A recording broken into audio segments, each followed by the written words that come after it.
All right, let's get started. Hello, everyone, and welcome to the series Mud Talks, Self-Publishing for Fun and Maybe Profit with Kyle Roesler, class of 1989. My name is Erin McNabb, Associate Director in the Office of Alumni and Parent Relations and proud member of the class of 2006. We thank you for attending today's event, and we hope that you and your family are safe and healthy during this time. This talk is being recorded and will be distributed along with presentation materials after the event. Please feel free to type your questions in the Q&A box, not in the chat, and we'll try to go through as many questions as we can during and after the presentation. Now, to briefly introduce our speaker, Kyle Roesler, class of '89 mathematics, has been writing fiction since he was a kid. He used a pseudonym when he was a first-year student writing a weekly column for the Mudraker at Harvey Mudd. Kyle initially published novels using the pseudonym, but retired it in 2017 and rebranded his early novels using his real name, Kyle G. Roesler. So far, I'm not muted. So far, Kyle's self-published 7 novels and a collection of short fiction, including Novel Coronavirus in July 2020. I now hand it over to Kyle. Thank you, Erin, and good afternoon to everybody. Happy that you're able to join me here for a little discussion about self-publishing. Let me make sure I can share my screen with you. Okay, looks like we're sharing there.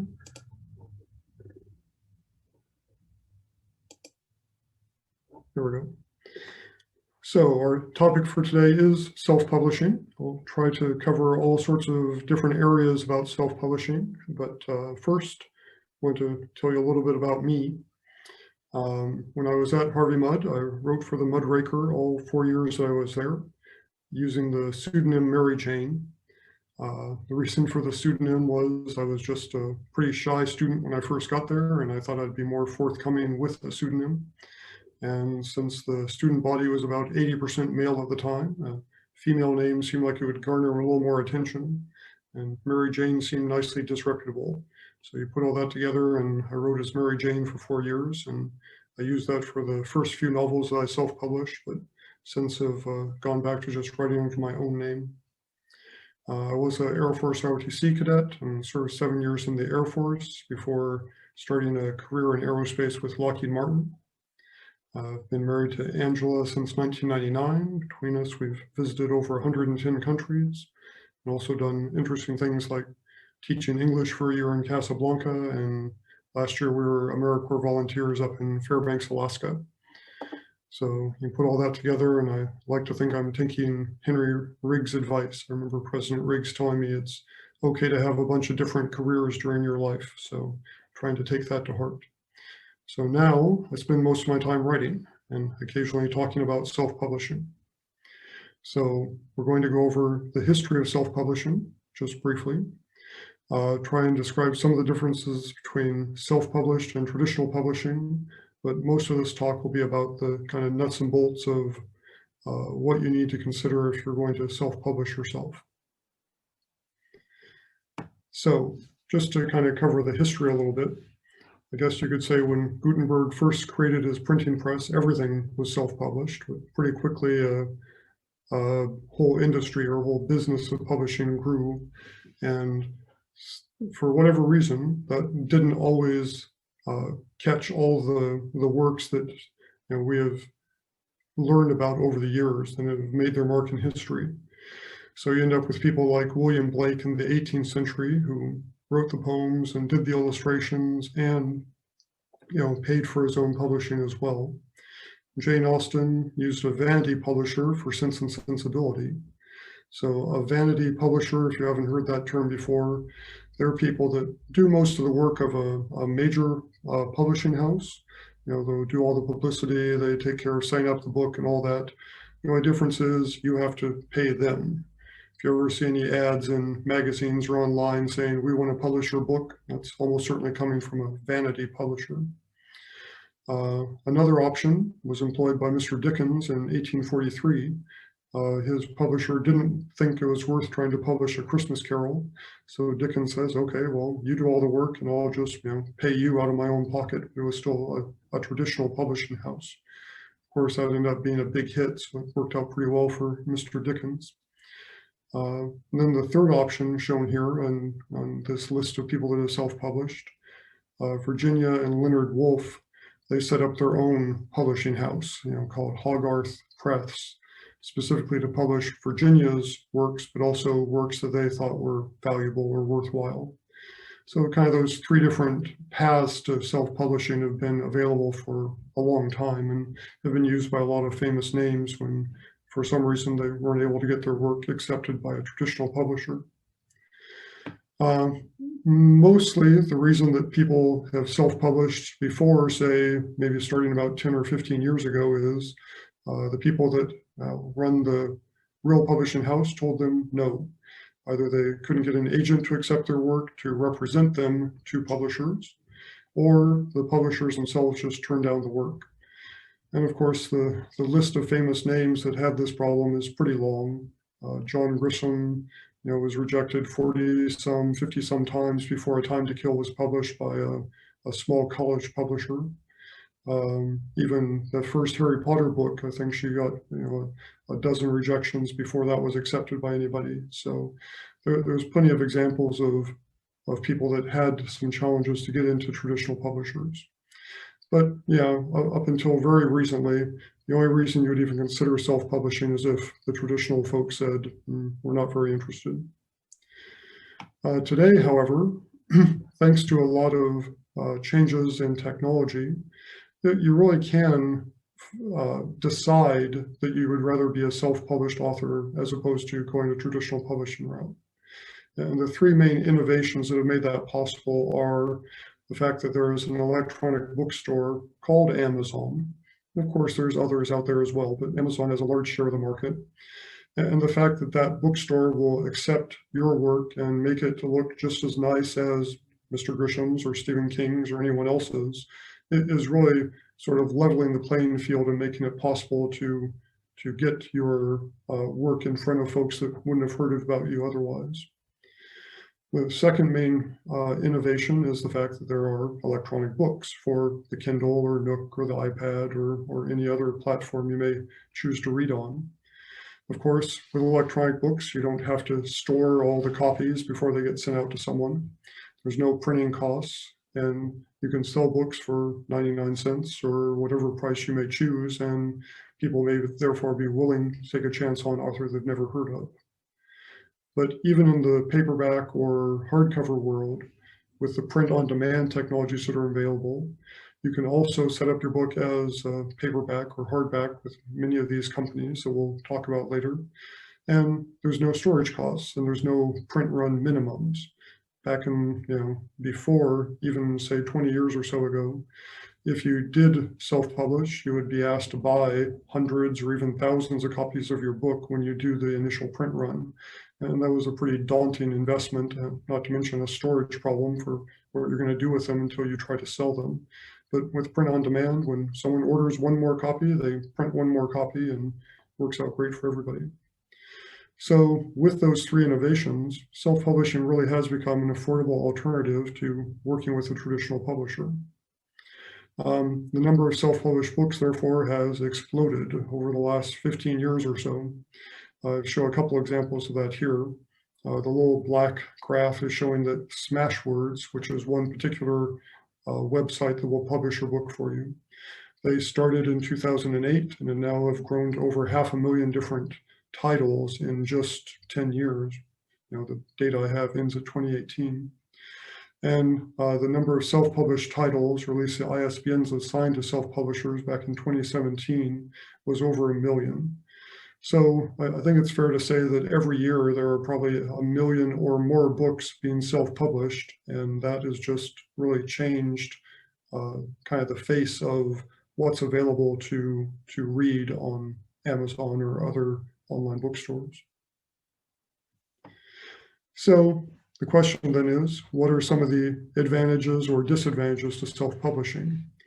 In the good old days, people wouldn't even consider self-publishing as a first option. But today, it's at least worth something for people to consider.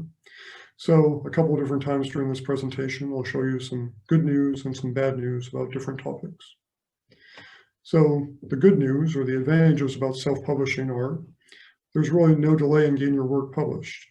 You can finish writing a novel today and post it up on Amazon or one of these other websites that publishes works, and it's available to people probably that same day, at the very least within a few days.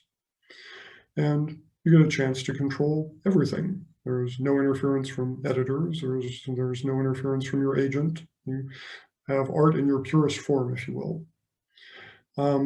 Anyone who's tried querying agents in the past to get a more traditionally publishing experience knows that generally it's like applying to grad schools. You're going to get a lot more rejections than acceptance, and you have to kind of weather that process and hope that you get someone that's interested in working with you.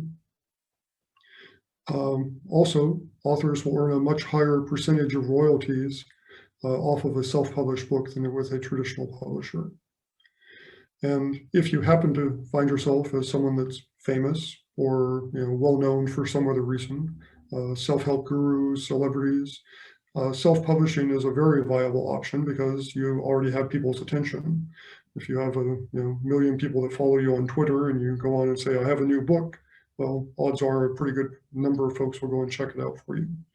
So if Oprah decided to self-publish or publish with a traditional publisher, either way, she's going to come out just fine. So the downsides or disadvantages of self-publishing, though, a lot of self-published books, the reputation or the knock against a lot of them is it does feel like they're kind of being rushed to market. They aren't as well written. Maybe they have typos, or the presentation, either the cover or the interior of the book, just isn't as interesting as what you'd see from a regular publisher. That's getting to be less true these days, I think, but that's still kind of the knock on self-published books.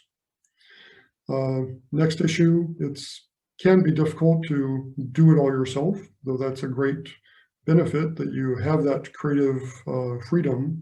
Also, most creative works probably can benefit from at least a second set of eyes taking a look at them before you try and send it out to the reading public.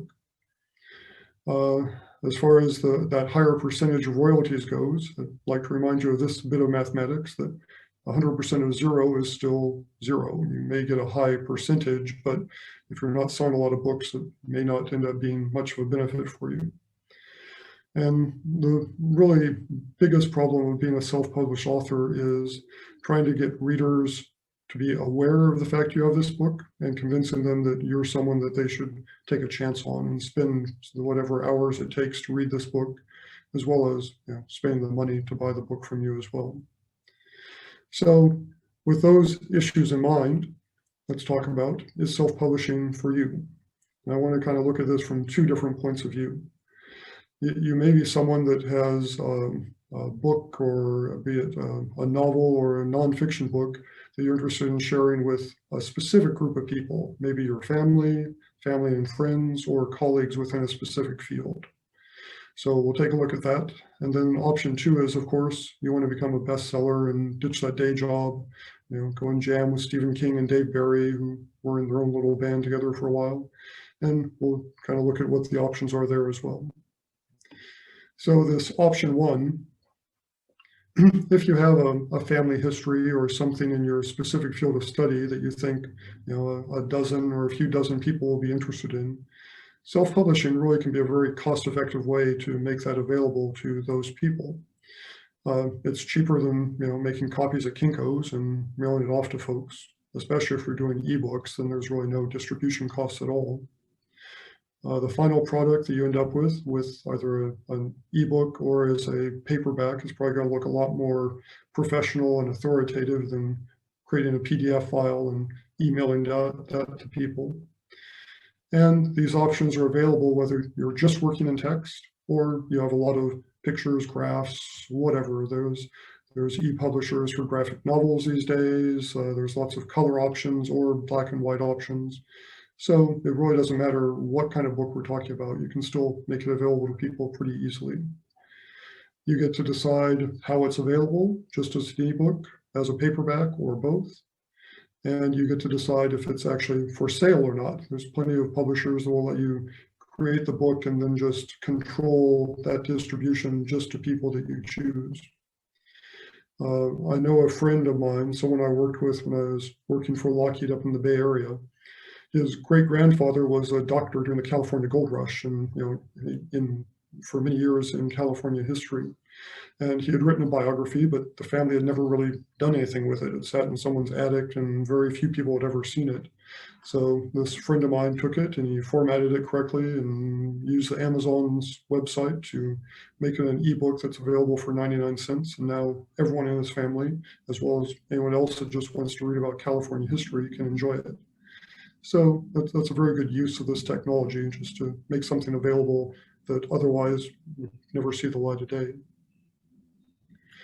Now, if you're more interested in trying to become, the next big thing in writing, it probably helps to be realistic about your expectations for your self-published book. For every success story in self-publishing, like The Martian or the 50 Shades series, there's going to be millions of books that people just haven't heard of. Now, to be fair, in traditional publishing, that's true as well. When I look at these lists of people that are represented by different agents I've queried in the past, I'm amazed how few of them I recognize. So just being traditionally published also is not necessarily a path to fame and fortune, but it probably improves your odds a little bit over being a self-published author. I like to keep reminding myself that my odds are better than playing Powerball, but it doesn't always feel that way. Now, with the rise of self-publishing, there's lots of groups on Facebook that are happy to help support you, to talk about marketing, about designing a great cover, or just general support groups for authors. And they can help give you ideas on how to try and go out and find your audience. And if you can pick one genre that you're interested in writing, and especially if it's a genre that a lot of people read, like fantasy, sci-fi, mysteries, romance, that's also going to help you build an audience and make it more likely to get a lot of books into people's hands. But we'll talk about all these different ways for advertising and promoting when we get a little later in the talk. So the charts we're going to see after this, they apply to either option 1, if you're interested in just kind of that limited distribution, or option 2, if you're just trying to sell to the world. So if there's differences, I'll try and point that out as we go along. So made a little flow chart here to kind of cover the main, topics or the main parts of the process of self-publishing. So my color coding, I think the first step of this process and the last step are probably the most challenging. Just getting the book done, as we'll see on the next chart, has a lot of challenges to it. And then advertising and selling the book is also challenging. But actually picking a publishing platform and making everything available online, we'll try and look at some of the different options for doing that. I also, on my sub-points here, like hiring an editor, proofreading, etc., the parts that are easy to outsource and to hire people to try and point out on the chart. So we'll talk about each of these in some more detail on the following charts. So the first step, actually writing the book. It's, I think a lot of people trip up on this first step, trying to make sure you're writing a complete story or a nonfiction book, something 50,000 words or more, which is kind of usually considered the borderline for a novel versus something a little shorter. It takes some time, it really does. You need some dedication, almost like you have a second job while you're working through this process. And I'd even go as far as to say maybe even a little bit of obsession is necessary to try and make sure that you finish this writing project that you started. I'd also like to kind of make sure everyone keeps in mind, and as all of our English teachers have told us over the years, that just writing this all down is not enough. You also have to make sure that you are editing, polishing, trying and make it as a writing project as you can before you turn it loose on the reading public. So I like the little quote there from Patricia Fuller, reminding us that editing is part of the writing process. And I mean that even if you end up hiring an editor later to help you, that doesn't mean you're off the hook. You can't just write the first draft and send it off. You have to make sure it's as good as you can make it before you get someone else involved in the process.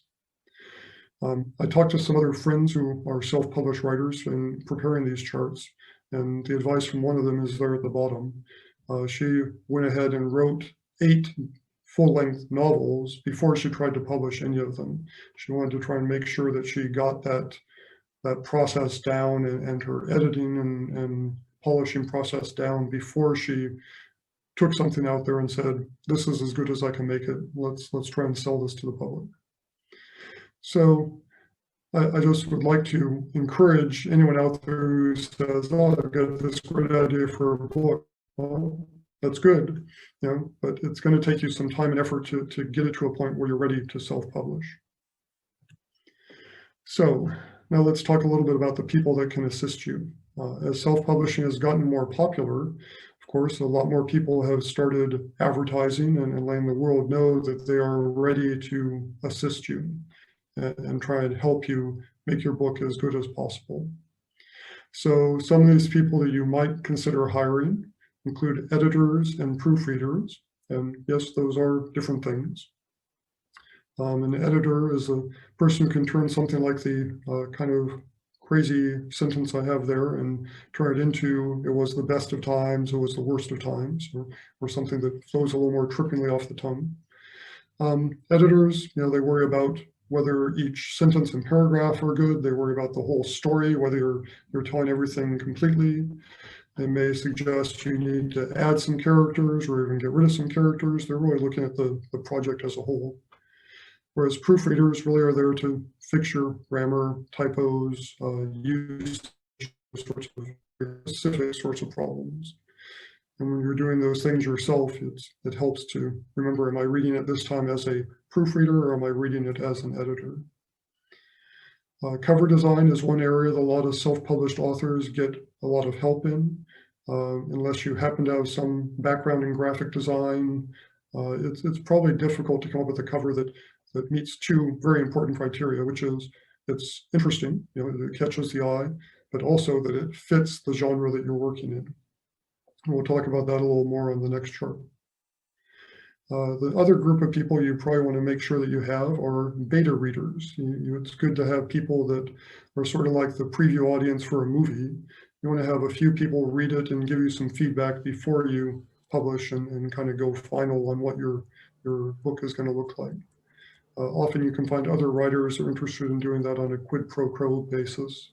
And I noticed when people were signing in, one of my beta readers is actually online today. So thank you for joining us, Adrian.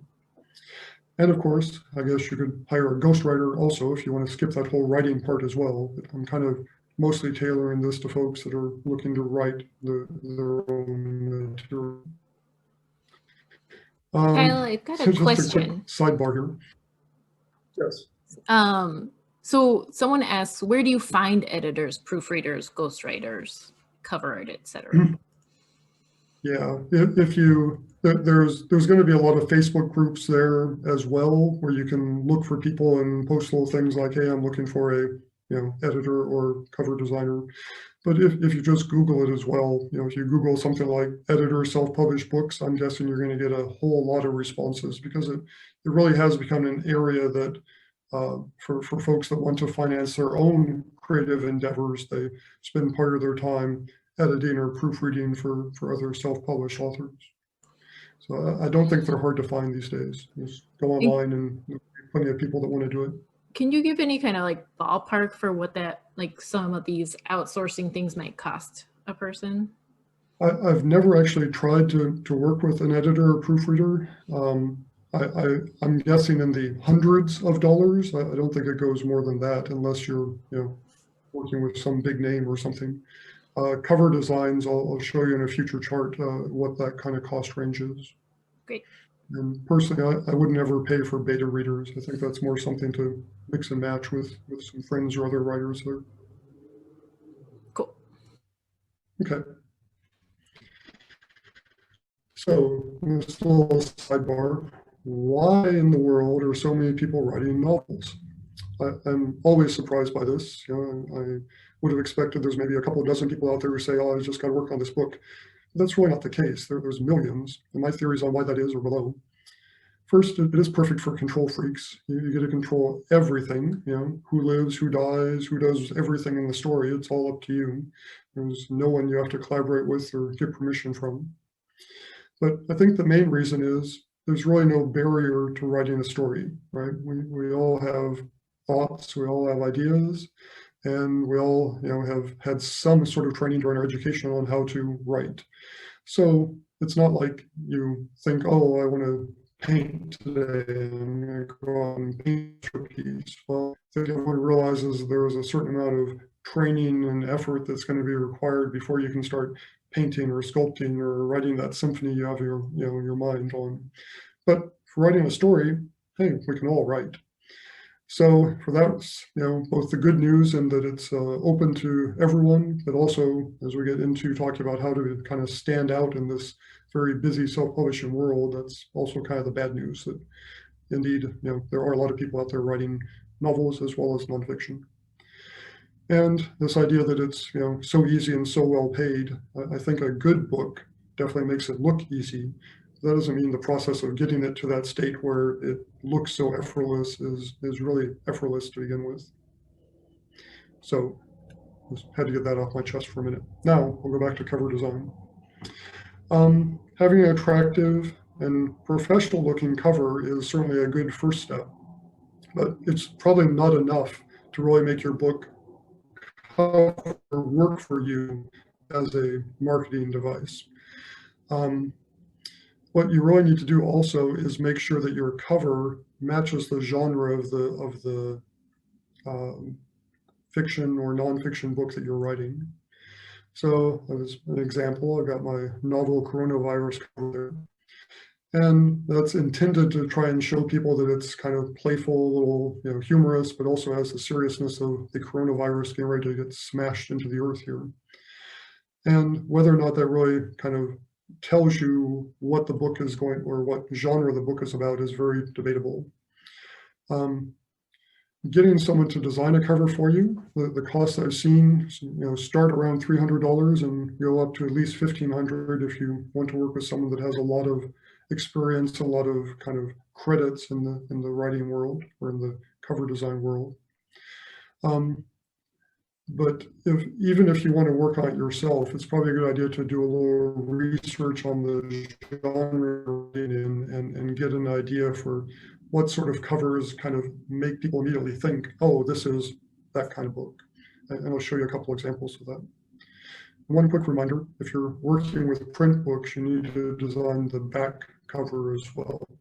Books only have the front cover to be concerned about. But if you're doing a paperback, there's got to be something on the back also.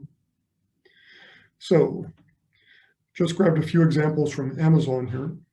I've only read one of these books, but the others, I think we're going to be able to tell pretty quickly what genre they relate to. If you have a propeller and some wings on the cover, it's probably pretty safe to assume we're talking about action adventure, military, some sort of action and exciting book to work on. The next one over, I think, is pretty quick to tell that you've got a romance of some sort that you're looking at. Next, medical thrillers, something in, along the lines of a story about doctors. Next one, if you got a planet and a few spaceships, pretty easy to go with science fiction. That's the one I've read, by the way. I definitely would recommend Old Man's War as a good science fiction book. And then the last one, Delay, Don't Deny. Pretty quick to tell you're working with nonfiction, something to do with diets, cooking, something along those lines. So just having some striking art on the cover doesn't really do the work that your cover is supposed to do for you. You also want to make sure that you're attracting people that are interested in the genre that you're writing in. Otherwise, if you have a romance-looking cover on a fantasy book, you may not end up with a lot of repeat customers, good reviews, or good word of mouth, because the people reading it just are disappointed in what you're delivering to them. Okay, so enough about covers. So at this point, you've written your book, you have kind of decided that it's ready for the reading public to take a look at. The next thing you want to do is decide which platform you're going to publish on. Here, I kind of have one obvious answer and some other second choices. The obvious answer to me is you probably want to publish with Amazon, since they're the ones who by far sell the most self-published books. They've got a site that's called Kindle Direct Publishing, or KDP.com, that will let you create ebooks for the Kindle and create paperbacks all in one place. The other advantage of working with KDP, they charge you absolutely nothing up front. You can publish the book, and if you just want to, kind of make it available to some friends, you end up with no costs at all from the publishing point of view. So that's all makes that something that I think any self-published author would at least want to take a look at and decide if it's going to work for them, or if they want to try and work with one of these other alternatives I'll talk about on the next chart. So other alternatives to consider,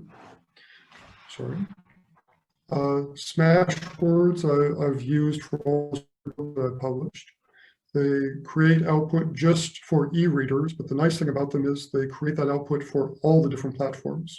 So you can publish for Nook and iPad and Kobo, and also Kindle if you like, all from the same platform. So that's one that I would definitely recommend if you are interested in publishing for the variety of different ebook readers that are available out there. The next three, Draft to Digital, actually all four of them, Draft to Digital, Ingram Spark, Lulu, and BookBaby, all will help you format for electronic books as well as for print books. Lulu and Ingram Spark in particular offer a lot of different paper sizes, a lot of different options for including graphics, including things like photo books and comic books. So there are definitely a couple of sites that I would recommend you take a look at if you have books that have a lot of visuals, because though it's possible to do that through KDP, I don't think it's as easy or as simple to set up. Of these, the only other one that I have direct experience with is Ingram Spark. I used them to create a paperback version of a book recently. And that's because Ingram Spark, though they charge you up front, they work with booksellers and libraries just like a traditional publisher does, meaning they will send books to a bookseller. If they don't sell, the bookseller can return them, or remand them is the proper bookseller term, to get most of their money back. And someone like Kindle Direct Publishing does not allow returns in that same way. So if you are trying to get books into traditional brick and mortar stores or libraries, that may be a good option to consider. And as I mentioned on the previous slide very briefly, this is by far not a comprehensive list. There's lots of different publishers out there. Traditional publishers are starting their own self-publishing assist kind of platforms you may want to consider. So there's lots of different options. It just all depends on which one may work for you and how much you may be willing to pay upfront to work with one of these online publishers. Would like to say just a quick word about KDP Select, also sometimes Kindle Unlimited. This is an option you can choose for your ebook when you're publishing with Amazon. And that basically gives people that subscribe to the service, sort of like subscribing to Hulu or Netflix, they then can get all the content, all the books that are for free. They don't have to pay by the book.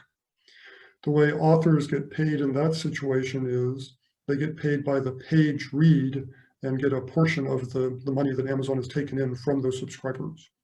So got the quick example there. If 1 million pages are read in a certain month and 1,000 of those are from my books, then I would get 1,000th of the fund that the Amazon has set aside for all Kindle Unlimited authors that month. So you can still sell your ebooks on Amazon like always. You can still have your own paperback versions with Amazon or someone else. but you have to agree not to sell to other e-reader platforms for at least 90 days to take part of KDP Select. So you can't sell for Nook or iPad or anyone else during that time frame. Almost all my sales have come through Amazon, so that really shouldn't be a major consideration. I just don't really like the idea of letting them monopolize a book either. So I'm trying Kindle Unlimited right now for a new series that I'm publishing, but I've only started that over the last month, so I don't have a lot of data yet to work with as to whether or not that's a good way to go or not. I know I've read reports from a lot of self-published authors. It is okay. So next bullet on our steps, the formatting the book, uploading the files, and writing the little text that shows up on Amazon or other e-book seller sites. So again, we have some good news and we have some bad news. Good news is, again, you get to control everything, right? There's no annoying editors telling you that they're not very happy with this part of your book. There's no graphic artists or photographers telling you your cover is awful. No one's criticizing the beautiful words you decide to put up on Amazon to try and sell the book. All that is really fun from a gee, I'm doing things in my own way kind of point of view. Of course, everything on that chart also can be considered bad news because it's not necessarily easy to have all the skill sets needed to do all of these things, right? To be a very successful self-published author, you need not only to be a writer, excuse me a second, not only to be a writer, you need to be a graphic artist to make that cover. You need to be a good designer to try and get your cover to fit your genre. You need to be good at marketing and advertising to try and get people to pay attention to your book, and trying to have all those skills and excel at all of them is not easy. So my bottom line is, if sales are important to you, I would recommend at least probably looking into getting some help for the cover, maybe with some of the editing the first few times you try to publish your book, and just see if you think that helps the final product or not. Okay. So we're kind of moving on from just this idea of how to format things and get them published onto this idea of, well, how do you stand out in this very crowded marketplace? How do you draw some attention to yourself as a self-published author? So I liken it to being a grain of sand on this long and beautiful beach. People see that you're there, sure, but that's hard for them to differentiate you from the thousands, hundreds of thousands, millions of other options or grains of sand on the beach. The limiting factor on getting attention to yourself comes into three categories. The space on bookshelves, either real bookshelves or like Amazon's virtual bookshelf. Newspaper and magazine reviews. There's only so many column inches that get dedicated to reviews these days, so it can be a challenge to find yourself getting reviewed. But then the next option is trying to get someone that is known in the writing world to vouch for your book. So this is what's usually called blurbing your book, and we'll talk about that in another chart as well. So I hate to tell you this, but as a new unknown author, you are going to have somewhat of a credibility gap with the reading public. Yes, you spent years writing, you spent years editing and crafting and perfecting this book, so you're ready to talk about it, and you should be the perfect person to go out and tell the world all about it. Unfortunately, you're not probably the perfect person to have the world really, trust exactly what you're telling them. I guess I look at it this way. If I spent 30 minutes right now telling you how wonderful all my books are, would that make you want to rush out and buy all of them? Not necessarily. It's sort of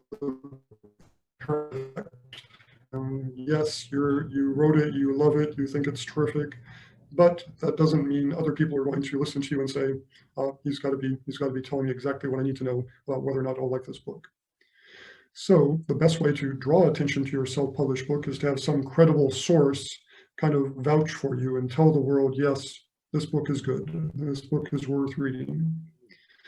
And you shouldn't feel bad about doing that because traditionally published books do that all the time, right? That's the whole point of having reviews in newspapers and magazines or anywhere else, to try and have someone else with some authority say, yes, this is good, this is worth taking a look at. And of course, it has a big impact on book sales, getting those sorts of reviews. Now, in addition to reviewers, there's also this idea of the blurb, which is usually an unknown author, right? Everyone would like to get Stephen King or Dave Brown or someone to be someone that will blurb their book for them. Could be from reviewers. If you have a positive review, you could use that as the blurb that you put on the book cover, or on the websites where you're selling the book. You can even have celebrities do it, right? If you can get Oprah to talk about how much they love your book, that's also very helpful. So blurbing is definitely a way to get a known person to vouch for your book. But as a self-published author, you've got some bad news to deal with here. And I'll try to explain that using a baseball metaphor. So if we think of the big publishers, the traditional publishers, as being like Major League Baseball, Major League Baseball has 832 players on all the teams.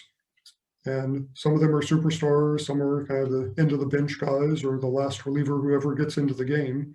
But all of them have this seat at the big table. They all at least have some access to this world of blurbs, reviews, and other ways of getting well-known people to say, yes, this book has value.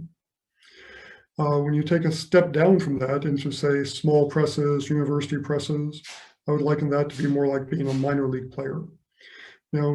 You have access to, say, local resources, maybe, an alumni association, let's say, might be one to talk about the university press, what the university press is publishing.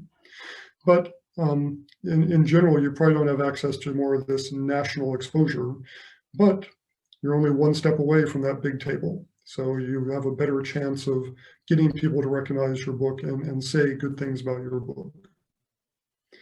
And unfortunately, as self-published authors are everyone else. You have to think of Rudy or the Rookie or situations like that to think of having access to the resources like getting Stephen King to blurb your book. It's not that it never happens, but it is difficult to make that work for you. So there have become other ways to try and get that same sort of attention. So now we're moving definitely into advertising and selling your book. It could be a full day topic. People do seminars on how to be a self-published author. So I'll just try to hit some of the highlights here. While it is challenging to make your book stand out amongst all these competitors, some combination of the following can help.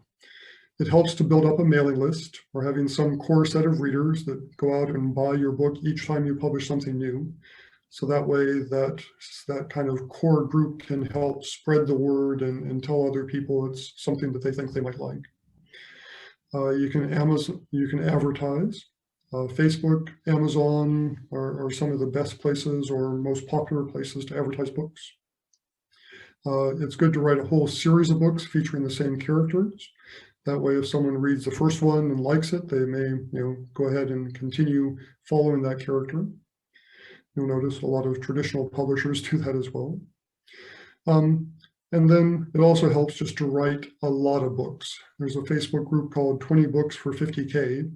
And the 20 books means if you write 20 books, you hopefully will sell enough of those 20 books to make $50,000 a year, retire, and don't have to go to your day job anymore.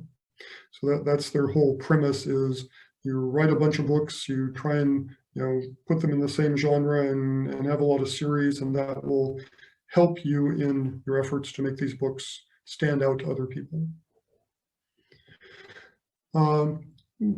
Since this idea of having someone famous blurb your book or getting it reviewed in a newspaper is very difficult for a self-published author, there are sites out there that will also help your book stand out by saying, we vouch for this book. We think it's worthwhile.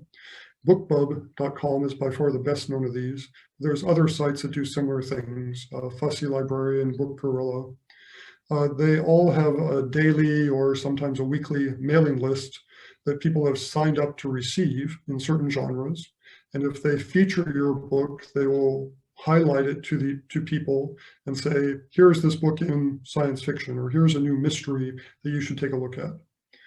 Bookbub in particular, you have to discount your book to take part in that. So you have to start with some higher price and discount it down to, say, 99 cents, or in a lot of cases, you have to actually make it free to get selected in some of the popular categories. Then you're giving away the book. And in that case, it's very helpful to write a series. So if you're willing to give away the first book in the series, then you hopefully will make that up by selling the second book and the third book, etc. So that's another reason why it's good to stick with one genre and good to write series of books about the same characters. Now, all of these services cost you money. You have to pay some amount of money to Bookbub to get them to list you. I'll give you my own example here in a couple of charts, but even though I did Bookbub for $70, there's plenty of categories out there that cost over $1,000 to get them to feature your book. So I've heard people say, oh, no one ever loses money on a Bookbub promotion, but I find that hard to believe. There's still a certain risk out there to jumping into this site and saying, yes, I want you to feature my book and get people to read it. We'll talk more about my personal experience there in just a minute. Another way to get attention and try and build a mailing list is to do things called reader magnets, which is generally either a sample chapter or a short story about the characters in a novel or story that you're writing, and use that as a giveaway. Give it away with the sites like Book Funnel or Story Origin, and then people basically give you their email address to get this short sample of your work for free. So it's a way to get them to try and read a little bit of your work, and a way to get their email and building up your own list of contact each time you have a new book. So that's kind of my general big picture, how to publish your own book. Now I'll spend a few minutes talking about what I have done in the past. And I'll go ahead and preface it with saying, well, I think you should do as I say, not necessarily as I have done, because I create all the content in my books. I do the covers, the front cover, back cover. I write the, words that go on Amazon to try and get people, when they finally find the book, to actually go ahead and buy it. I do all that myself. And that may not be the best answer, but I kind of like the results, and that's the way I keep doing things. For platforms, I generally have worked with KDP, that Kindle Direct Publishing from Amazon, also Smashwords for other platforms besides the Kindle, and I tried Ingram Spark that one time, and I've been happy with all of those. And as far as advertising go, I have advertised on both Facebook and Bookbub in the past, and I will tell you about the results of that when we get a little further along here. So my experience with Bookbub. I wrote a book called Keep Austin Weird, and the subtitle being A Lesbian Superhero Love Story for Grown-Ups. So that kind of tells you a little bit about what we're dealing with. I applied for Bookbub. The very first time I tried it was for the LGBT category, and it only cost me $70 to get featured, and I was selected right away. So I thought, oh, well, this is easy. $70 doesn't sound so bad, so sure. That $70, that very low price, was because they only selected me if I was willing to give the book away for free. So I gave it a try. I was able to give away more than 6,000 copies of my book. Well, that's pretty amazing. I don't think I'd ever had a book, more than, say, a couple hundred copies ever get either printed or distributed as ebooks before. So that was pretty exciting. It resulted in 35 reviews on Amazon, most of them pretty positive. However, once I put the price back up to 99 cents after the promotion was over, it really didn't help my sales at all. I didn't find that people were reading this book. And why is that? Because I didn't follow my own advice. It was not part of a series. I do not write other books in the LGBT category or genre. So it's difficult for people who, even if they enjoyed this book, to necessarily go, well, do I want to try something completely different by this author, or am I more interested in a particular genre? So I was happy to get this publicity for my book. I'm now working on a sequel to that book, Keep Austin Weird, called Keep Austin Weirder. So once I publish that, I'll try and do another Bookbub with that and see if I can kind of get this publishing of a series to work for me. I've since tried 10 different times to do Bookbubs, either to give them away or to sell them for 99 cents a copy, and I've been turned down every time. So it is very competitive to get this this method of kind of attracting people's attention to work for you. So it's something that you need to have some perseverance with if you want to try that for your book. So the question kind of becomes, well, why do I keep writing? My total royalty so far is somewhere around $600. That's for those 7 or 8 books that I've published. I certainly am not doing this for the money. I've spent more in advertising than that in attempts to try to get the books noticed by people. But I like telling stories. So with that being said, I keep telling those stories, and hopefully a few people will find them and find them interesting. Second thing that I think is important for all self-published authors, I tend to think these stories are pretty good, right? You have to have some pretty strong self-belief to try to get into this industry that is very difficult to get that first foot in the door. So it's good to work on things that you are happy with and have that kind of self-confidence and go ahead and write the first book, the second book, the third book, and continue it as long as you still find it enjoyable. I also remember there are authors that are not appreciated in their own time. And most importantly, it really only takes one success to take you out of can't give it away category into a bestseller. So, if you keep working on things, hopefully one of those efforts will get you where you want to be. So if any of those things, any of those ideas sound like you, then self-publishing may be something that is worth giving a try. And have a little Douglas Adams quote there about what it's like to be here, and the fact that these projects that just failed to see the light of day somehow, even though they were nearly incredibly successful, really does happen to every self-published writer. Okay, so finally, I'd like to summarize what we talked about. Self-publishing has been around forever, right? If Jane Austen can do it, hey, why can't we? Technology today has made it a lot cheaper, and a lot easier than it used to be.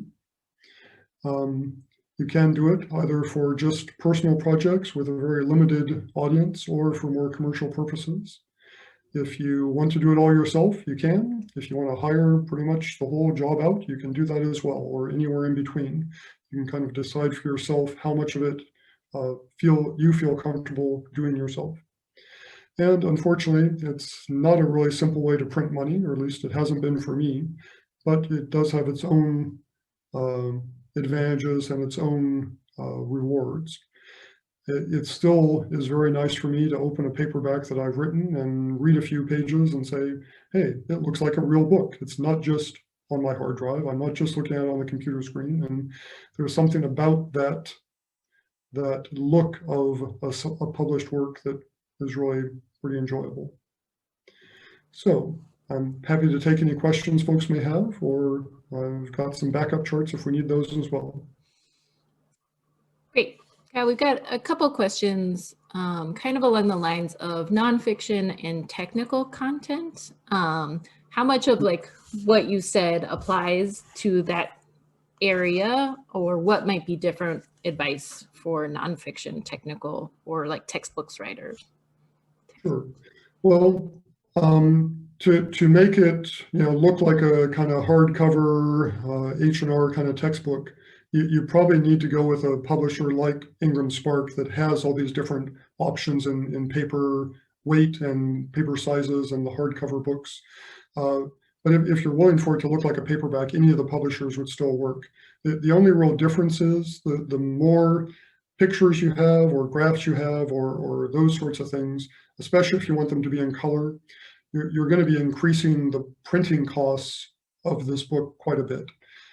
For an ebook, that doesn't matter. You can have all the pictures you want. But if you're printing this book out, remember that it is going to increase the cost a lot to have all these additional graphics and things in there. That's the only real difference. You still have to write the book. You still have to edit it. still have to decide a publishing platform. You still have to find some way for it to, kind of get distributed either to your specific audience or a wider audience. The main difference is in that process of making sure that you get all the right images and content into what you're trying to publish. Do you think you might also the potential to hire someone to make those images, or at least extra time for yourself to make those images if you are putting a lot of images in your technical content, right? Sure.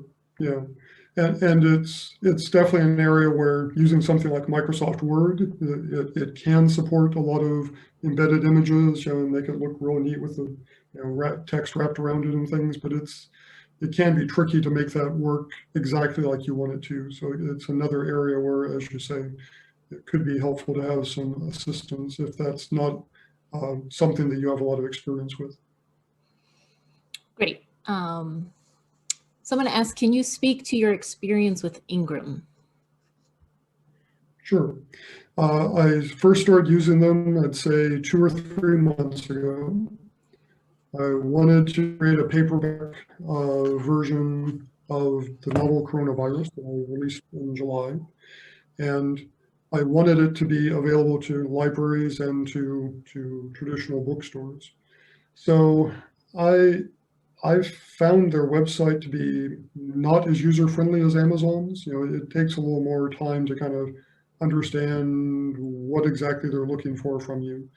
I think it took me 3 or 4 times to format things exactly right to get it to be accepted by their process.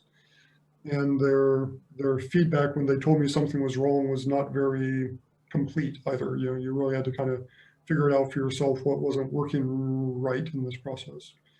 So in that respect, they were a little challenging. I don't like the fact that they charge me money up front, when there's so many other sites that don't. But if you have any interest in working with brick and mortar bookstores and you think you have a way to get your book onto their shelves, they are going to be a lot happier to work with Ingram that does allow remanded books than they would ever be working with Amazon. So if you think that that's an area that either you want to get into right away or you may want to get into somewhere in the future, Ingram Spark is a very good choice to consider. Great. Someone's asked, have you had any experience handling copyright issues on things like figures or quoted sections? A little bit. I copyright all my own work, which is basically as simple as saying copyright, in the year Kyle G. Roesler. That really is a legal way to copyright your own writing. But as far as using someone else's figures or texts or quoting from them, the one experience I have with that is for my very first book, I did an extensive quote from Bad Out of Hell by Jim Steinman and Meatloaf. So I contacted Mr. Steinman and said, hey, I would like to license this from you so I do this properly. And he wrote back, and I think the first offer was in the hundreds and hundreds of dollars. And I said, this book is not going to make that much money, I don't think. What do you feel like? I think I offered him something like $25 up front, and if I sell more than 1,000 copies, we'll go up from there. Another $25 every 1,000 copies, and they agreed to that. So I was able to license it with him. To be honest, in all future books, even where I do quote songs or other works of literature, I have not gone and tried to get permission from the copyright holder. I suppose that is opening me up to possible problems in the future, but it hasn't caused any problems so far. And as long as I continue to be so far under the radar, I'm not sure if it's worth it, especially if it's something that you plan to have as a fairly limited distribution. I would say only if you start getting into the realm of you're selling a lot of books, or you have agents, other publishers, whatever interested in it, then you may want to kind of clean that up before you do a more traditional publishing role. Great. Someone asks, what application do you do your writing in? Does file format or formatting matter? Okay, I always write in Word. Kindle Direct Publishing has one format they want for the Kindle. They have a different one they want for paperbacks. Smashwords has their own format, meaning just a way for the Word document to be formatted and to build up the table of contents, those kinds of things. Ingram Sparks had their own format they wanted, so everyone wants the final output to be just a little bit different. But I've found that Word is perfectly capable of creating that for the novels that I write. But then again, I don't have embedded pictures or graphs or things to work with that might make all that more complicated. So I've never had a problem with just making sure that things get formatted correctly in Word to get it into the exact way that these different publishers want it to look. Right. Are there like writing platforms that help you organize, like that you know of, or are they pretty expensive programs as far as you know? Oh, as far as kind of helping you outline and work your plot and that kind of things? Potentially, yeah. There are, but I'm not the right person to speak to them. I'm pretty low tech in that respect. I outline in Word, I then open a new file and write in Word. I haven't used these other processes. There's also different programs you can get for proofreading and editing and things along those lines that can also be aids in making that work. Oh, and I forgot to mention earlier, the one proofreading technique I definitely recommend is both Word and Adobe Reader have a reading function. So you can have the text read back to you. And that makes it a lot easier to catch mistakes that you've made. And when your eyes are just reading along the line, it's difficult to see that you're using the wrong word. But when you hear it, it jumps out at you a lot more. So I definitely recommend that as an editing technique. Great. Someone wrote this comment. I have a book with iUniverse, but they're always trying to sell me programs to publicize my book, not getting it reviewed, but sending it to lists with lots of other books in many different genre. Mm-hmm. Okay, I published with iUniverse my very first book. This was back in 2001 and kind of a little before it became kind of so ubiquitous on the web. I was disappointed with them in a number of ways. The main one being they made my paperback book be $18. And, it's tough enough getting people's attention and to get them to take a chance on a book without having it being twice the cost of, a standard paperback book. I wouldn't have a lot of confidence that those lists are going to be very helpful, but it's not something I've done, so I can't speak to it, very authoritatively. But it reminds me like the mail I used to get from Who's Who occasionally asking me if I want to be listed in Who's Who of 1992 or whatever.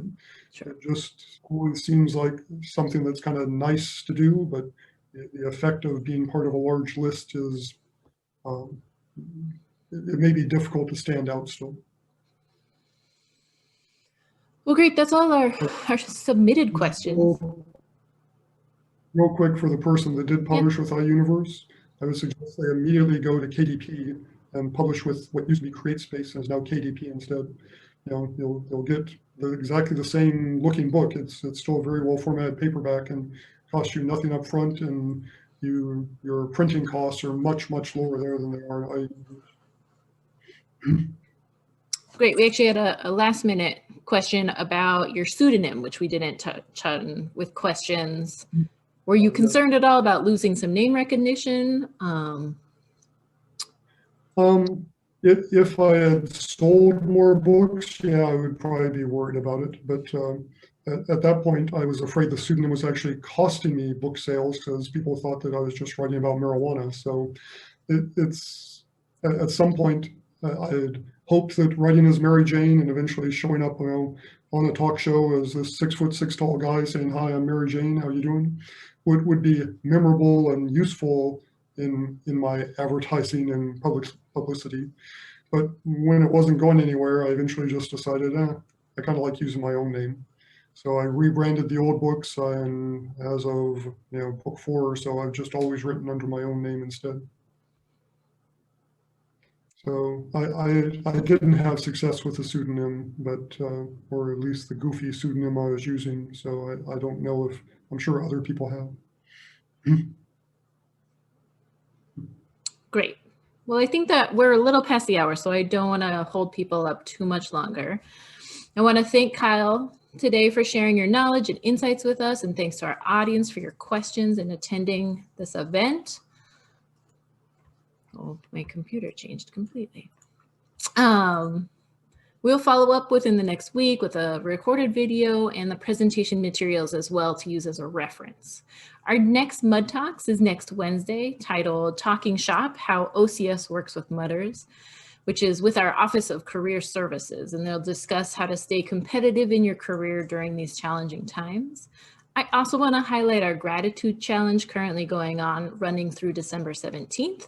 This is an opportunity to share what you're grateful for and ways to say thank you to your community, your family, or yourself.